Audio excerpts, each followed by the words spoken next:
अमर योग club health and happy life mission. आखिर क्या है मृत्यु का भय? आज से हजारों वर्ष पहले भगवान बुद्ध ने अपना महल छोड़ दिया था और वो ज्ञान की तलाश में निकल गए थे। वजह सिर्फ इतनी सी थी कि उन्होंने एक दिन भ्रमण के दौरान एक बुजुर्ग, एक बीमार और एक मृत व्यक्ति को देख लिया था। उसके बाद वो ये जानने में लग गए कि अब जीवन का अंत जब मृत्यु ही है और जीवन के दौरान पीड़ा, दुख और रोगों से होकर के गुजरना पड़ता है, तो फिर दुख और मृत्यु के चक्र से कैसे मुक्ति पाई जा सकती है। उनकी यही खोज उन्हें ध्यान के मार्ग पर ले गई और फिर कुछ वर्षों की मेहनत के बाद बौद्ध गया के बोधि वृक्ष के नीचे उन्हें ज्ञान प्राप्त हो गया। मृत्यु को समझने के लिए उन्होंने इसी वृक्ष के नीचे 7 सप्ताह का ध्यान किया।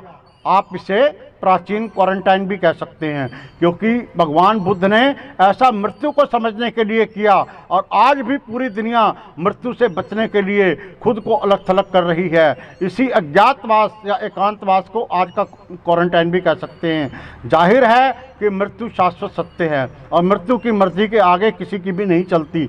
मृत्यु सबसे बड़ा धर्मनिरपेक्ष है। ये जाति, धर्म, अमीरी, गरीबी बिल्कुल नहीं देखती। मृत्यु के दरबार में सब बराबर होते हैं।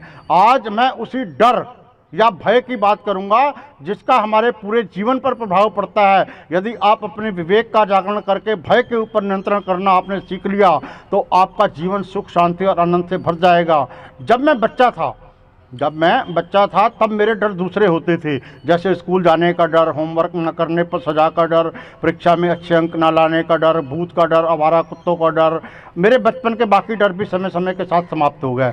समय खत्म हो जाता है, एक डर खत्म होकर के दूसरा डर शुरू हो जाता है, जैसे नौकरी छूटने का डर, व्यापार में हानि का डर, पैसा वापस ना मिलने का डर, कुछ समय बीतने के बाद वृद्धावस्था में डर, कहीं बीमार ना हो जाएं, असुरक्षा की भावना का डर। इस प्रकार से मुझे बहुत हैरानी होती है कि जब भी ये डर छोटे छोटे बच्चों को सता रहे हैं जो हमारी उम्र में होते थे, अब उनकी पीढ़ियां भी उसी डर को जोर शोर से फैला रही हैं। अब मुझे समझ में आ रहा है कि दरअसल डर मार्केटिंग का एक तरीका है, यानी सब भय का कारोबार है।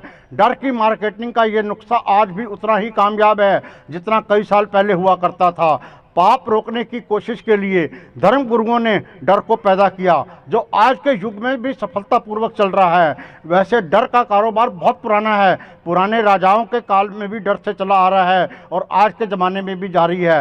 राजा अपनी प्रजा पर डर एवं भय को आजमाते रहे हैं। तब वह प्रजा को दूसरे राजा से डराते थे कि जबकि राजा को डर अपने राज जाने का होता था, पर डराते जनता को थे कि दूसरा राजा जीत गया तो तुम्हारे ऊपर अत्याचार करेगा, तुम्हारा धर्म नष्ट हो जाएगा, इस प्रकार जीवन तुम्हारा नरक बन जाएगा।